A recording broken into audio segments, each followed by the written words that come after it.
Please listen carefully.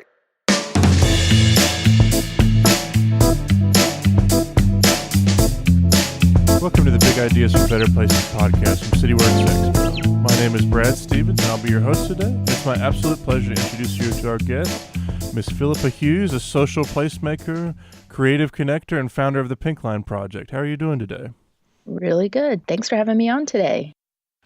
Well, now, I wonder, you've got your fingers in many different pots, but I wonder if you could kind of tell us how you came to be where you are and how you kind of define what it is that you do these days. It's kind of funny. I was at this panel discussion the other day, and like panel discussions, you don't have that much time to really kind of tell your story, and then you got, and then other people want to talk instead of you. And so I realized it's really hard for me to distill what I do because I do so many different things.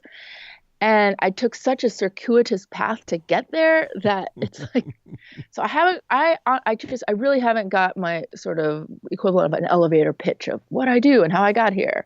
But, I do say that, I did start off my career as a lawyer, and I didn't like it very much, but I do think that a lot of what I learned as a lawyer has really helped inform all of the creative work that I've done as well. Because, when you're a lawyer, it's one of the most important thing they teach you is it's more about problem solving and issue spotting. It's not about knowing the law. That's kind of easy. You can look that up. But learning how to actually, think through problems step by step and solving problems, that's something that, takes some practice. So I think that's the biggest thing that from my past that I feel informs what I do now. Which is that's kind of everything in life is about solving problems. Anyway, so yeah, basically I do a bunch of art stuff. I started off organizing, producing big art events in raw spaces all around Washington, D.C., which is where I live. At the time, about 10 years ago, it was kind of right before D.C. really underwent a big growth spurt in terms of building and basically gentrification. And so there were a lot of really cool spaces all over the city. And so I would just, basically get in touch with the owner or developer and say, hey, before you develop this, can we do an art party here? And so that's kind of what I got to be known for. And then that kind of started translating into doing events in museums because they were kind of interested in the younger audiences that were coming to those kinds of parties.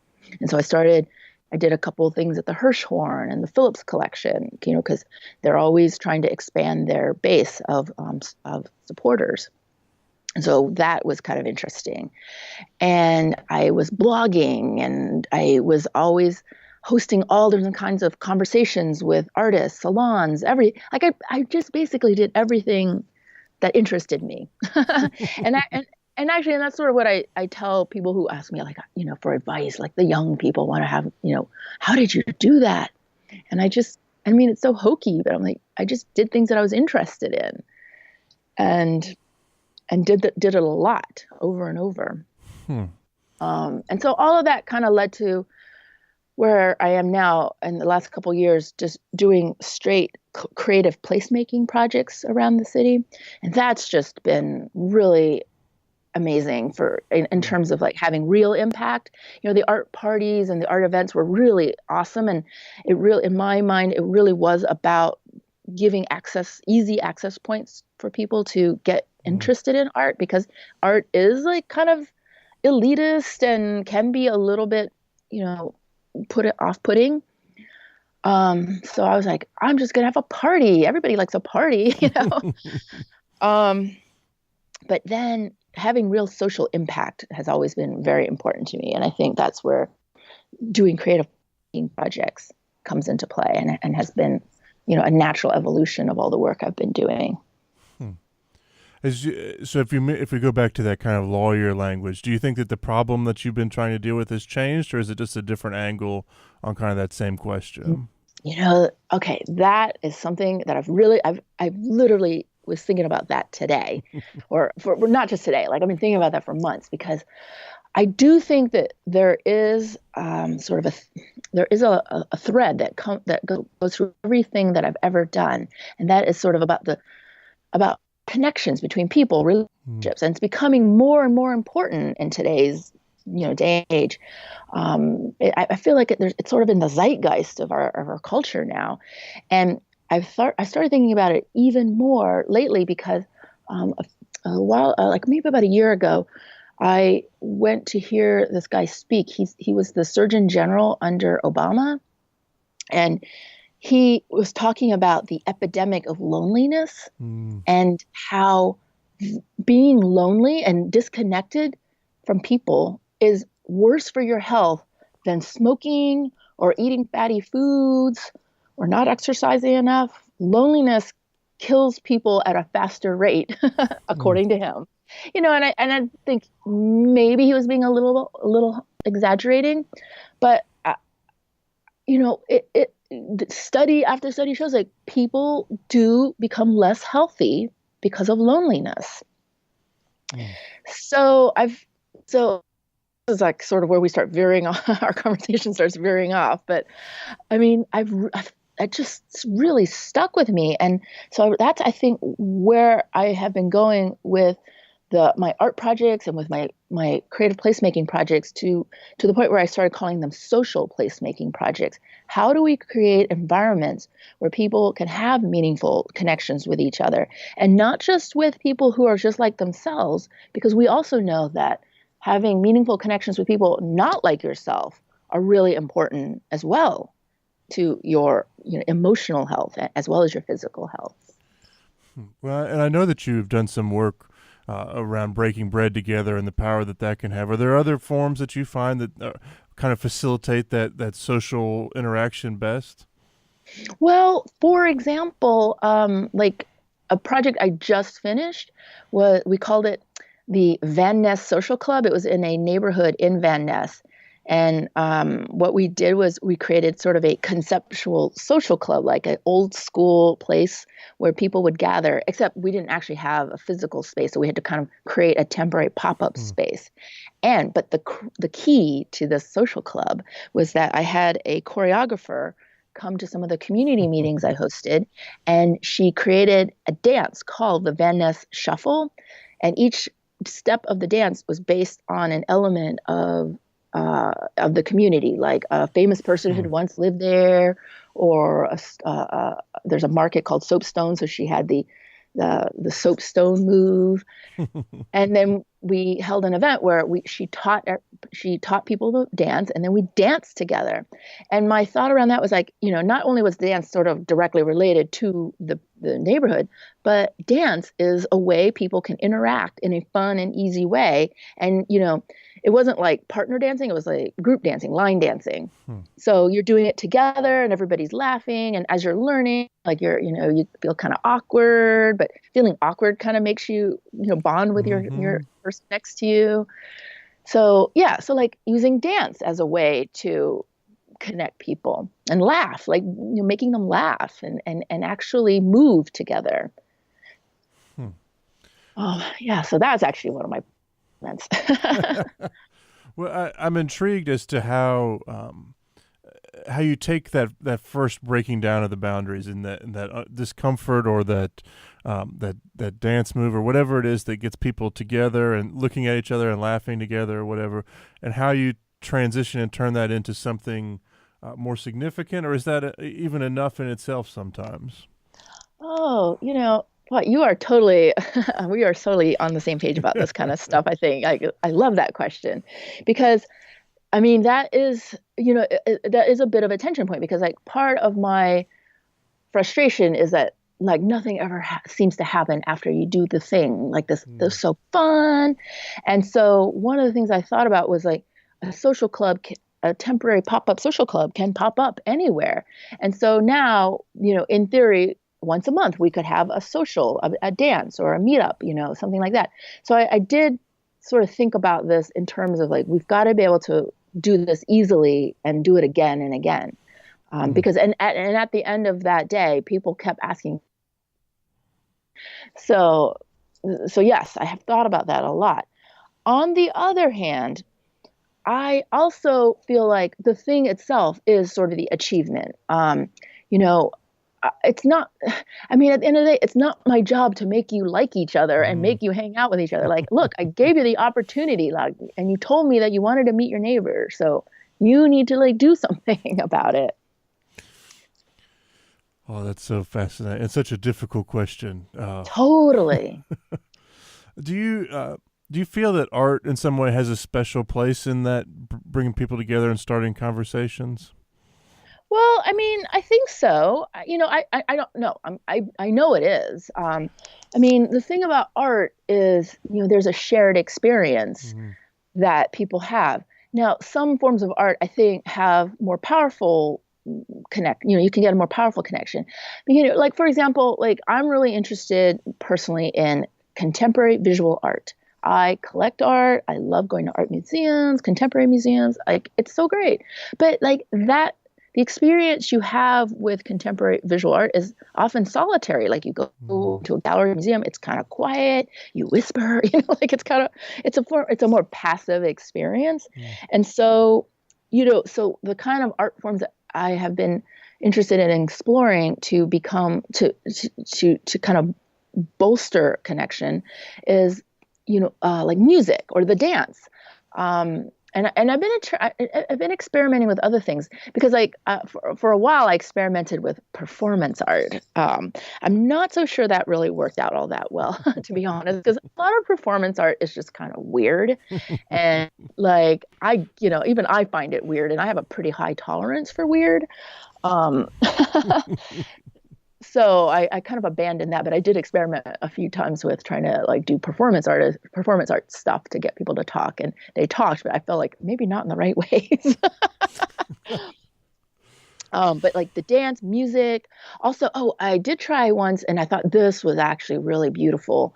I have a friend who's a wonderful poet, and she led one like like a we had a gathering of people for this one project I did last summer, and we have you heard of that thing called Exquisite Corpse? It's like kind of a party game. I don't know that I have. You take a sheet of paper and fold it in three, and then the first person draws a head, like a person's head, and then you fold it over so the next person can't see that, and then the next person draws a person's body, and then you fold that over, and then the next person draws the legs, and then you open it up, and it's like ha ha ha, like this fun little thing that. So we did that kind of thing, but we did it with poetry. And Mm. so we told everybody to write a line of poetry about your feelings about home and what it means to have a home or be at home or anything about home. And then, did the same thing, fold it over so the next person can't see. And then Holly, the poet, recited the poem at the end. And it was so incredible. Like we were all weeping, Mm. like, and I was like, oh, how did, like this group of strangers write this beautiful poem together? Like, I mean, it was awesome. So, so I thought that was kind of fun. Like I didn't realize even poetry could work for this. Well, it sounds like part of what I'm hearing in there is that people that aren't normally or wouldn't normally think of themselves as creatives or having an opportunity to enjoy the fulfillment that comes from that space in some ways. Oh gosh, yeah, because I don't buy into this idea that everyone's an artist. Like, come on, like not everyone's an artist, and it's okay if you're not. Like, it's fine. But we all want to create, and I think that's a really important distinction between art and creativity. And so we all have, I think most of us have an urge to create or to make something or whatever. So, yeah, like giving people an opportunity to create, to make something, I think is why people have been drawn to these projects. Well, it's so fascinating because in some ways, from the placemaking side of things, what you're trying to do is get them to build a community together Yeah. by participating in this mini version of that project. Oh gosh, that's a good way to put it. Like I appreciate you tying those two things together because this urge to create and make, and then hey, we're making a community. Actually, I'm going to steal that from you. That was great. Well, I'm also intrigued. Kind of, it seems like in some ways, what you're almost doing in some ways is tricking people into meeting each other and being in dialogue. In terms of we're coming together around this other thing, but part of what we're really doing is meeting each other in that space.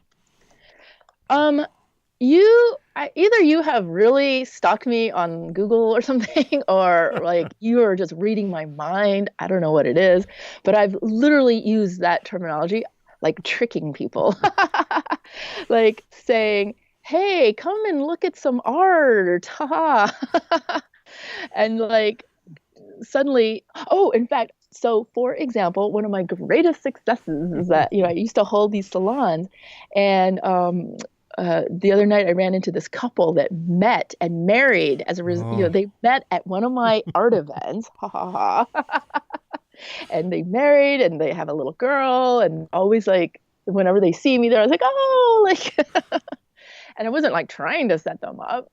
But yes, like creating spaces and like with the guise of like, we're having fun here, you guys. But oh, look, you're gonna make a new friend, or you're gonna make a new connection, and not like a network, and not in a networky way. hmm. Well, do you think there are ways to kind of intentionally move that dialogue along? I know you've done some stuff where you've intentionally put people that are different from another around a table. Yeah. Yeah. Okay. So that's something that I'm really trying to evolve to. But yeah, well, I mean, this was mostly because, after I started, I mean, I've always, it's funny, like I've always loved having dinner parties. And when I was in high school, I used to host dinner parties, which I think when I look back, I'm like, that's kind of weird that like this 15-year-old is like having a dinner party. Um, so I've always loved that, doing that. But I think, after the election, like, like many liberally people, like I was kind of upset. But I did unlike my boyfriend, he became catatonic and couldn't do anything for weeks. I was like, we got to do something. So, I started basically like within 3 weeks of the election, I invited some 3 Trump voters over for dinner to my house. And I had half Trump voters and half Trump haters, for lack of a better word. And we just talked. And it was kind of this, it was actually great. I mean, it was very civilized, really great people. I'm still in touch with one of them. He invited me to attend one of the inauguration balls with him, which I really would have gone to if I hadn't already like kind of made my own plans that night. Because just out of curiosity. But anyway, Hmm. and so I just started doing those dinners once a week. I mean, once a month. And each time I would kind of learn something like, oh, I should do this differently. And so, like after that first one, I was like, when everybody got there, we just started talking about politics like right away. Hmm. For the next one, I said, oh, you can't talk about politics for the first 30 minutes, which was so important because you Hmm. have to start getting to know somebody as a person before you start seeing them as this kind of voter, or whatever. Like that's probably the least important dimension. And then I started like experimenting with different sort of games, not for lack of a better word. I think one of the most successful ones was where when people got there, I paired a liberal with a conservative and asked them to tell a story about themselves when they felt like they were their best self. Hmm. And then when we got to the dinner table, you introduced your partner to everybody else. So it forced you to kind of see this person in this really good light Hmm. uh, before before we even started talking about politics, and to see them as humans, right? I mean, that's the thing. So each dinner, I think, has definitely had its own characteristics. The conversations have been very freewheeling, but at the end of the day, I started to realize like every dinner has a different group of people at it. And so I've been wondering if maybe I should select the same group of people, be Hmm. really careful about who I, select people and then have the same group of people together regularly so we can see how our conversation changes over time and whether we can make real connections. I've thought about that for a long time because there's a really great story about a kid named Derek Black. He was the son of a like this white nationalist guy. I think the guy who founded Stormfront, maybe. Mm. And he started like the youth version of that and had a radio show. And he was like, in the family business. But then he went off to college. One of this guy he met invited him to Shabbat dinner. And the kid went to dinner every Friday night with these liberal people. And after a year of doing that, he renounced his, past and his white nationalism and is now a crusader against it. So I thought, Mm. And it took a year of just meeting with him every week on a social level, not trying to convince him to change his mind. All they did was have dinner together. Mm. That's so do you feel like that small number of folks is crucial to that conversation? Definitely. Definitely. And that's part of the inherent problem in the sense that the other thing I've been thinking about is like, how do I scale it up without losing that intimacy? Like, definitely.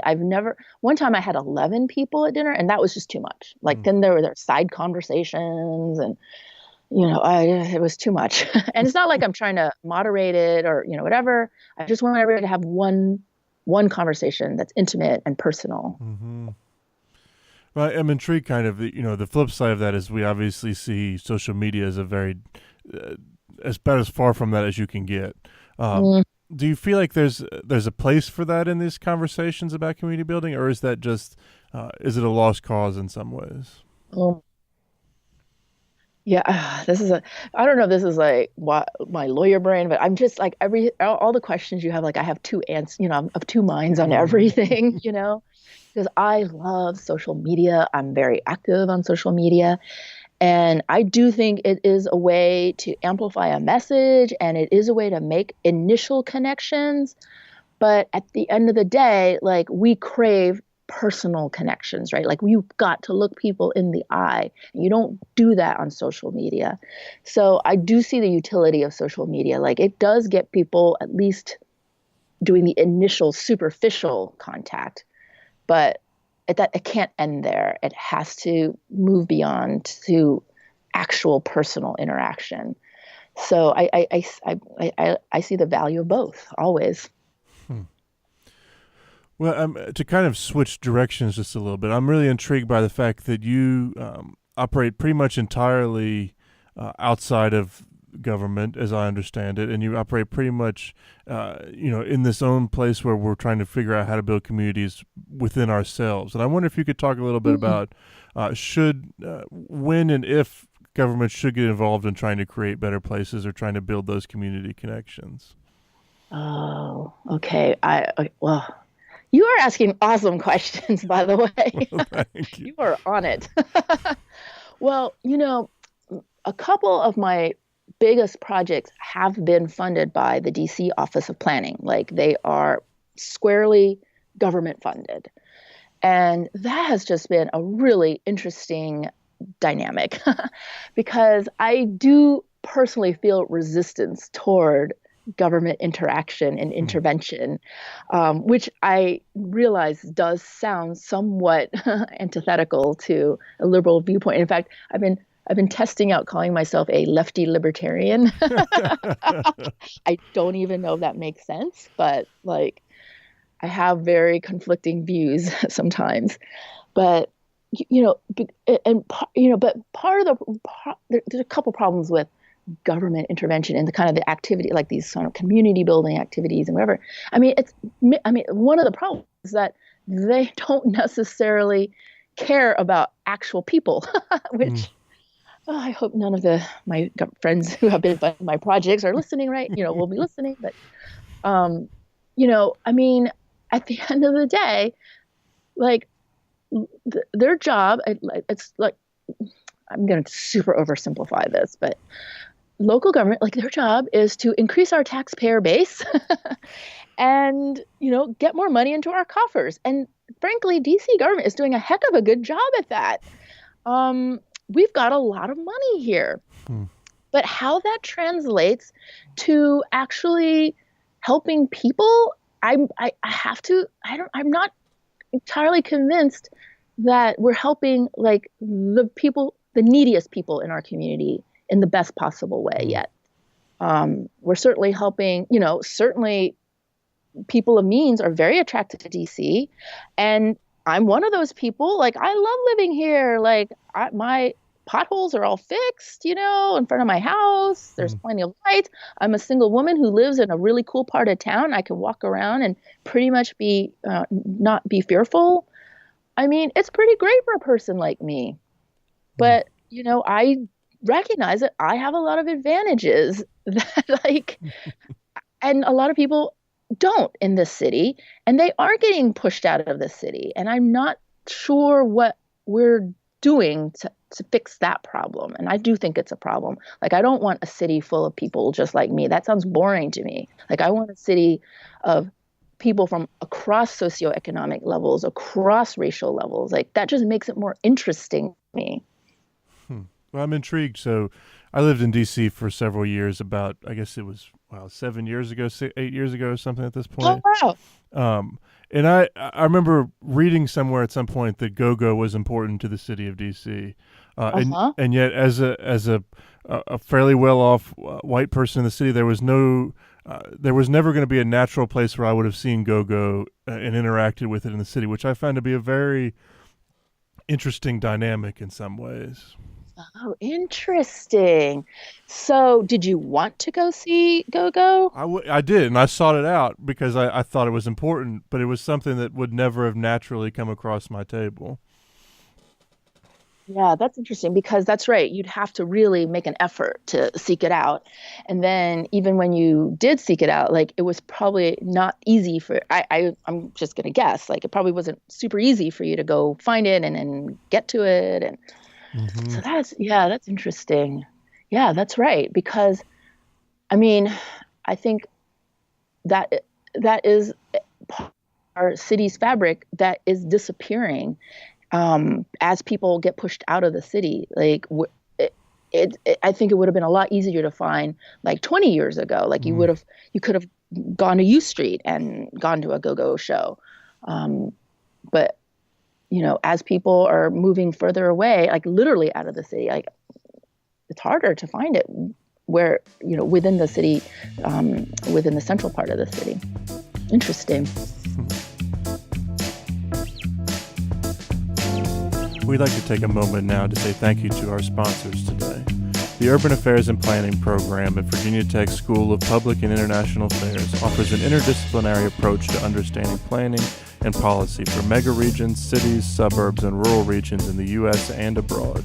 UAP faculty have expertise in urban planning, architecture, urban design, economics, geography, political science, law, technology, and engineering, and provide students with a multifaceted understanding of how communities grow and change. Students apply their knowledge and professional skills by participating in real-world problem-solving with community clients through project-based studios and applied research. UAP emphasizes technical analysis and policy evaluation in approaching the complexities of modern communities. So big thanks today to the Urban Affairs and Planning program down at Virginia Tech for being our sponsor. If you'd like to hear more, check them out online. But without further ado, we'll get back to today's guest. Thank you. I was in DC at the same time that the H Street stuff was just getting started. Yeah. And I'm wondering, so as someone yourself who's kind of worked in this activation of spaces, and there's certainly amazing things that come from that streetcar and seeing that space revitalized. But it does seem, even then, it felt like we were losing something in some ways. How do you kind of marry those two ideas together in some ways? We're totally losing something. I mean, that's sort of what I was trying to say is, like, I just think our city is literally becoming less interesting Mm. because H Street isn't so bad about this yet, although recently, there's now like a Giant Food, a Whole Foods, and all these like fancy apartment buildings and condo buildings. And I'm like, it's sort of the making, I can't quite put my finger on the word, but like every neighborhood in DC that's getting revitalized, air quotes there, has like basically the same six stores, like a Chipotle, a Soul Cycle, one of the coffee shops. I can't think, not just Starbucks, whatever. Like, so everything's getting brand new and revitalized, but like it's the same six stores in every Mm-hmm. block.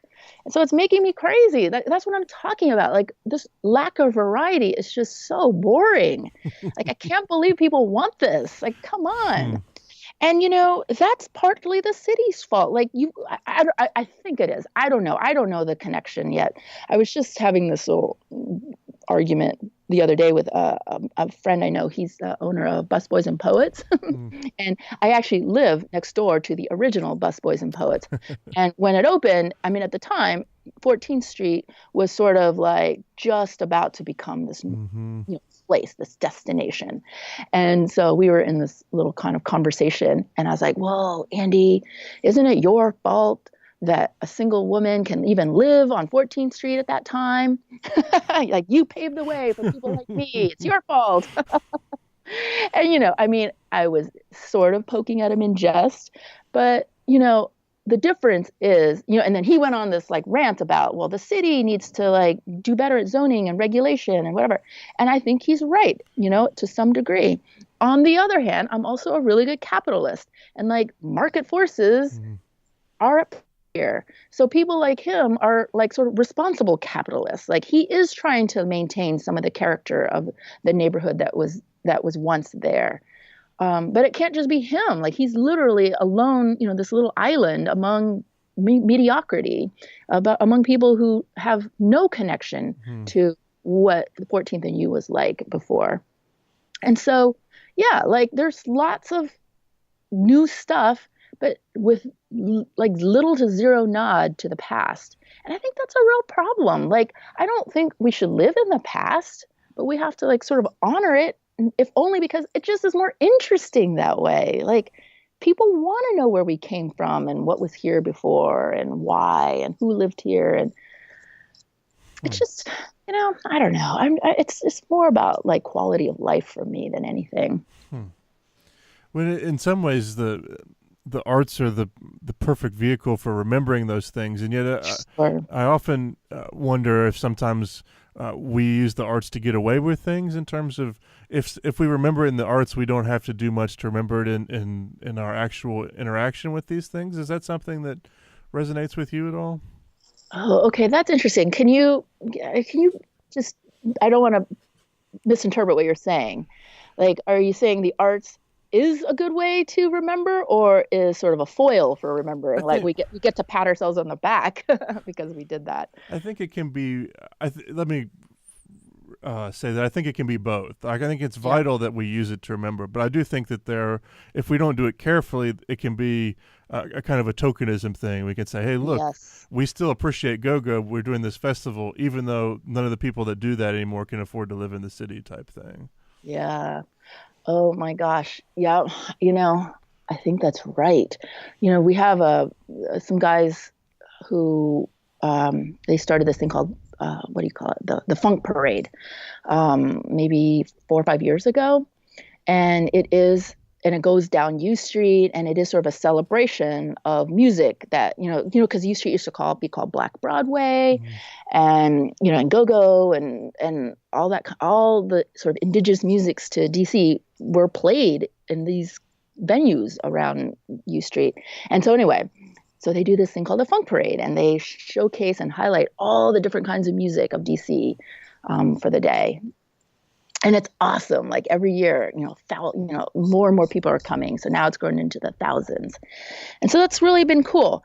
And so I'm using that as an example of like, it does feel like a real celebration, Mm-hmm. and not just tokenism. Like, so, and I can't quite put my finger on why something like that, how does something like that feel better than, I can't think of an example of something that doesn't feel good. That does feel like tokenism. Maybe because it was just started by these two guys. It Mm-hmm. wasn't like the DC Arts Commission saying we're going to celebrate DC Mm-hmm. music by, like if they'd done it, it would have been terrible. I guarantee it. It would have been like super watered down. They wouldn't want to offend anybody. And oh my gosh. But these guys are like, we're just going to be real and authentic about it because we're just two dudes. So Hmm. maybe it's because of it was more of a grassroots movement instead of a top-down approach of trying to do something. Well, that kind of one takes me back to that government question in some ways, in terms of Mhm. I think that perhaps what I'm hearing is that we certainly are grateful when the government can see the value in the work that someone like you or these two folks do, and so in some ways they have this power to empower people to do their work financially, but that's perhaps where they're best utilizing instead of actually trying to do the work themselves. Yeah, I think that's right. And in fact, I think like the two projects that I worked on, the my main guy that I was sort of in contact with, he did kind of take a very hands-off approach. There were maybe a couple times when they're like, "Oh, here's a sensitivity that we as the funder needs to convey to you." um, and I would always be like, "Ah, like that's so stupid. Why do I have to do it?" But they're giving the money, so. But anyway, but for the most part, they took a very hands-off approach, which I totally appreciated. I think that's what made those projects better. Um, but yes, I definitely bristled when they would try to interfere with my creative process, because they have some beef with somebody, whatever. Hmm. So yeah, but so I think that's right. Like empowering others who do have a little bit more, if they're ear to the ground or more connection to the community, whatever. Hmm. Do you think that I think what I'm hearing there in some ways is there's an importance of trust from government to individuals, but I think that trust, I want to say, goes much deeper than that in terms of when you go to work in Van Ness or whatever neighborhood you go to work in. I imagine that trust is a huge part of what you spend time trying to develop in some ways. Absolutely. In fact, the most important part of any of these creative projects is literally the time spent before you even come up with an idea, Mm. the time spent just talking to people, meeting with, and not just the community members who are like the ones who, go to all the meetings and are loud and complain and stuff, like, because those are the people, it's easy to find out what they think. um, but like really trying to dig deep and talk to people who aren't, to find ones who aren't the ones who go to the meetings or who are a little quiet, hanging out in the back, that kind of thing. It takes a lot more time and effort, but I think that's when you really find out like what real people want. It's like that whole thing about, I don't know. It's like a community meeting. It's like there's always like one grumpy person who's always complaining about the thing, but they don't necessarily represent the community's views. It's just their issue. So they get loud about their issue. But one thing that like one of my another proud moment I had was there's a man that I met through one of the projects because I went and visited this community, the senior center that was on the main drag, and and it turns out he's sort of like he's like the mayor of the senior center. His name is Buddy, and he literally became the crux for the success of this project. Like he would walk around with me at the neighborhood and introduce me to people, and he knew all the history. He's worked in little local political campaigns since like the 70s, so he knew all the players. I mean, it was awesome. And then we like just kept being friends afterward. And in fact, I'm going to have Thanksgiving Day lunch with him Mm. this week. He's gonna make me lunch. I'm so excited. But Hmm. finding like those kind of people in each community and to be sort of your guides and conscience was so important. Has been so Hmm. important. Do you are so I'm some of your work pushes outside of the bounds of what people normally are comfortable with in some ways. I mean, dancing on the street, for instance, or some of the artwork that you guys have done. And I wonder, are those guides or those champions up front, are they already willing to think outside of that, or is it a process to get Mhm. people engaged in thinking that those kind of things are okay? Yeah, that's a really good point. I think somebody like Buddy was already open to trying things. So he was easy to convince. And we kind of hit it off personally. There was another woman in the neighborhood who I worked really hard to try to get her on board. I met with her many times, and she'd say she was into it, but she never really kind of came through. Mm. And I think it was not because she didn't want to help or she didn't see the importance. Like, I think it was just too uncomfortable for her. It just was too weird for her to, I don't know. I think it was just too uncomfortable, and I never Mm. was able to bring her along. So, that's a good point. Like, my powers of persuasion are not so great. I mean, it does take finding somebody who's kind of already willing and open, for sure. Hmm. But speaking of discomfort, though, that is one of my favorite topics, because I am really interested in pushing people into discomfort, and like I personally lean into uncomfortable situations, and it's partially because like I know how much a person can grow from being challenged, and I mean, and a lot of times the challenges you face are not ones of your choosing, and they're the ones when you look back are the ones that like you had the greatest growth from. And I'm thinking like in personal terms, like I had cancer 4 years ago, and it was like it was the worst year of my life, and yet. And I would never say, oh, but it was like the best thing that ever happened to me. I'm not that ridiculous, but I learned so much about myself and about like people and relationships and like why that's important. And like I learned so much.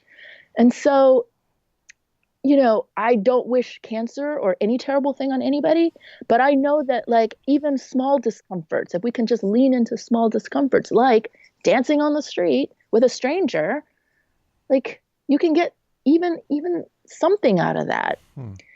So that's something that I'm very interested in. And like, I really applaud the people who like come to my dinners, like with, opposite ends of the spectrum, political spectrum dinners, because like, that's hard for people. That'd be hard. I mean, it's hard for me to do, and I'm hosting it, like I have to like really gear myself up, and like I don't want people to think it's so easy for me.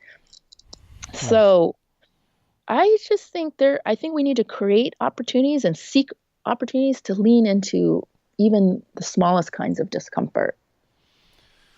Oh, I really like that way of thinking, and do you think that I'm trying to figure out how to phrase this, but how do you make people uncomfortable with being uncomfortable in some ways?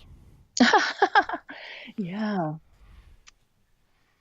I don't know. I mean, I think art is certainly a way to do that because, oh, well, I will say that like, I did take a little bit of a break from doing my political dinners because it was really becoming very stressful for me to organize in the sense that like emotionally stressful. And so, but the way I kind of got myself to do it again and to like really embrace it again was like I started seeing them as little art projects and saying, let's just think of it as art, performance art. And so I thought, oh, maybe if I start framing it as an art piece, that we're creating art together, maybe that makes it a little easier to get people into it, because there is an art form called relational aesthetic. It's a sort of a subgenre of contemporary visual art, and the art form is about creating spaces for relationships to occur, for conversations to occur. So once I started kind of telling myself the story that I'm practicing relational aesthetic, that I was like, oh, okay, cool. This works. I can do this. So maybe that's another way that art can help people lean into it. Well, I have to say that I studied abroad in London many, many years ago, and we wound up going to an experimental play that I will never forget. I'm not sure what I learned from it, but it made me. It was one of these plays where you walk in and it's like a key party type thing. I don't know. It was beyond what I was anticipating, and it sticks with me to this day, even though I have no idea what I learned from it. But you remember it, but so I remember hopefully maybe it'll come to you at some point. I'm like, oh yeah, this is it. I remember feeling very uncomfortable, but having to live at it for a little while, which was not the worst thing in the world. I will say though that you don't necessarily always know how it has changed you for the better or maybe for the worse. I don't know, but sometimes you're not totally aware, but internally something happened and you are the person you are today because of that, in part. Well, I wonder, I hate to kind of start wrapping us up, but I wonder if you could share something as you've been doing this for several years at this point, kind of what's something that you now think is important that you never would have thought you'd be thinking at this point when you started? Mm. Well, don't know that I never would have thought this, but I mean, as we've been talking, I feel like one thing that I realize is comes up a lot for me is I just try things and I just try things and without an expectation of failure or success.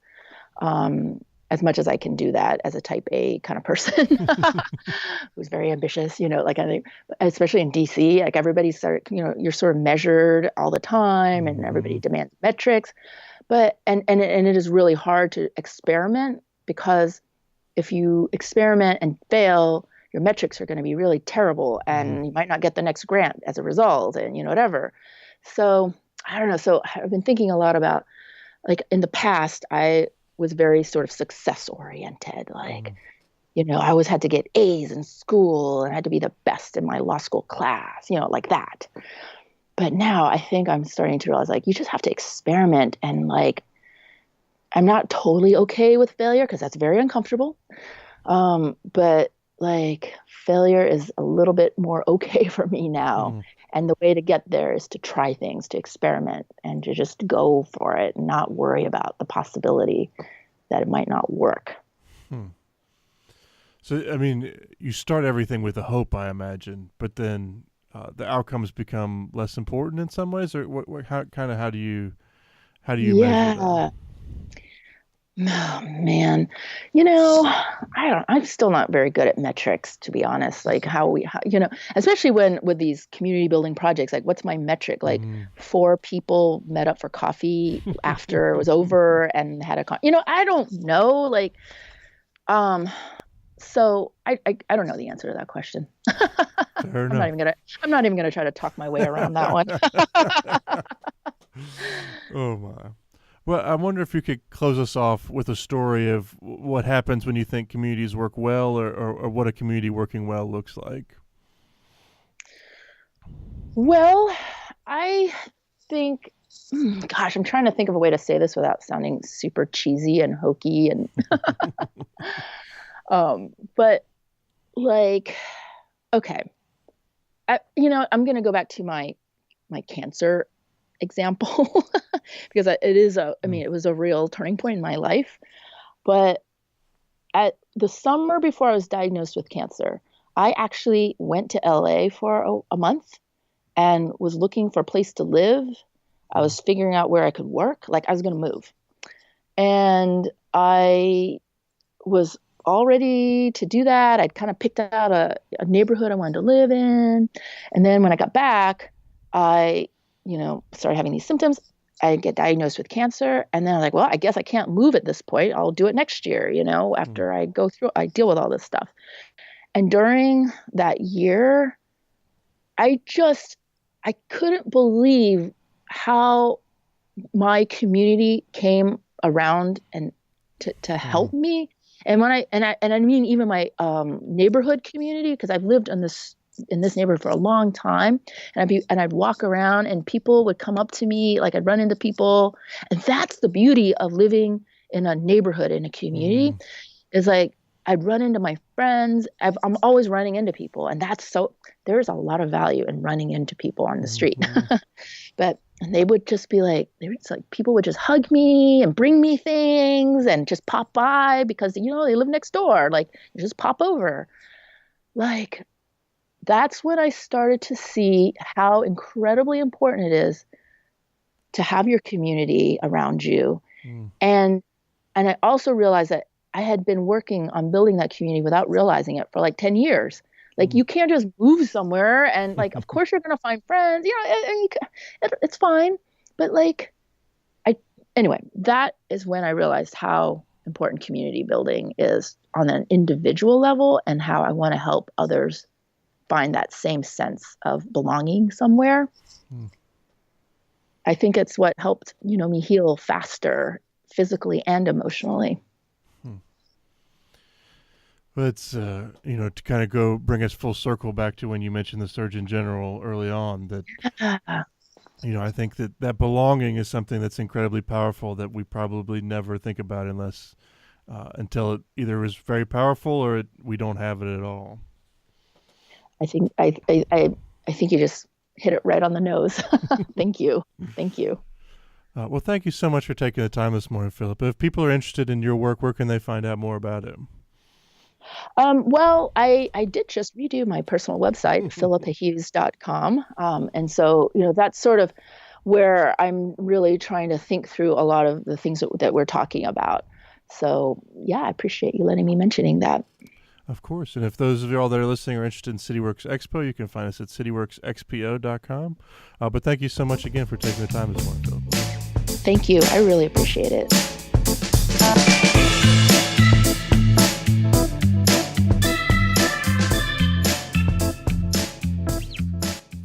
Thank you for listening to the Big Ideas for Better Places podcast today. If you like what you hear, please subscribe and leave a rating. It really helps other people find out about our fascinating guests and find the information that we have to share. Lastly, please save the date for our upcoming event, October 5th through 7th in Roanoke, Virginia, and keep up to date by following us on Facebook and checking out our website, cityworksexpo.com.